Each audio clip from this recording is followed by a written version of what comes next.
All right, a huge flurry of criticism this morning for House Majority Leader Kevin McCarthy, the man who wants to be Speaker of the House, from members of his own party. Well, why?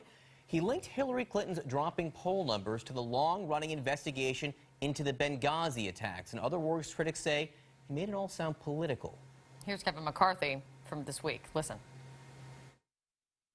Everybody thought Hillary Clinton was unbeatable, right? But we put together a Benghazi special committee, a select committee. What are her numbers today? Her numbers are dropping. Why? Because she's untrustable. But no one would have known any of that had happened had we not thought and made that happen. Good. I give you credit for that. Let's talk about this. Let's bring in Congressman Thomas Massie. He's joining us live now from Washington. Congressman, thank you so much for joining us. You have said that the Majority Leader's comments aren't helpful, among other things. But Democrats say that what McCarthy said, he's just saying publicly what you all know privately, that it's purely political, and that was the whole point. What do you say? You know, that sounds like what Kevin said, sounds like something you might hear in a smoke-filled back room on House of Cards. It's not appropriate here in Congress. And unfortunately, the Democrats are right to criticize him. I would criticize him. I think he owes an apology to the families, and he probably owes an apology to Chairman Trey Gowdy because he's diminished the work that Chairman Gowdy has done. I serve on the Oversight Committee. We had Benghazi hearings in our committees, and I can tell you, political considerations were not in our minds when we were standing there or sitting there looking at the families behind the witnesses, the families of the lost one, the ones that were lost there. So this is not political. This committee was not political in its origins at all.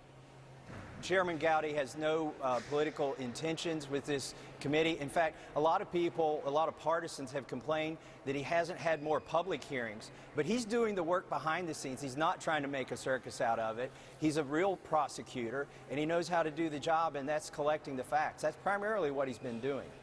Congressman Massie, hang on one second here. It is notable, by the way, that you just called on Kevin McCarthy to apologize to the family members of those killed in Benghazi, not to mention House members as well. I want to bring in Manu Raju, CNN's chief congressional correspondent, because for the first time we're hearing from the current House Speaker, John Boehner, for reaction on McCarthy's comments. Manu, you're with us.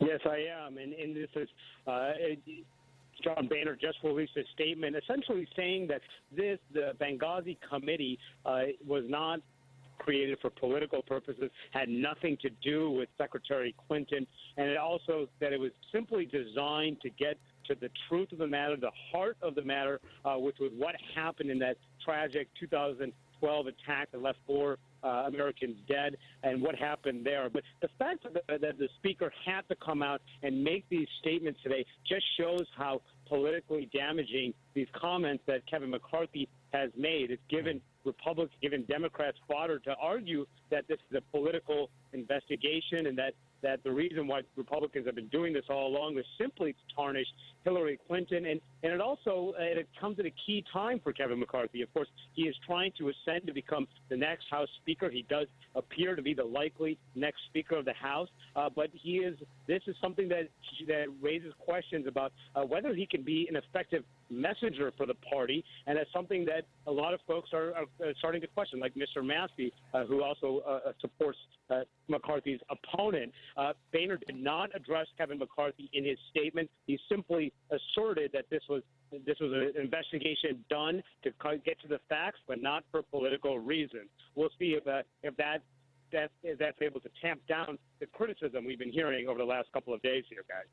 All right, Manu Raju for us on the phone giving us the news. John Boehner saying the House Benghazi panel is not political. But Congressman Massie, hopefully you're still with us. You heard Manu say that there's a lot of criticism for Kevin McCarthy. People now questioning whether he is the right messenger for the Republican Party in the House going forward. Do you think what he said about Benghazi disqualifies him for running for Speaker?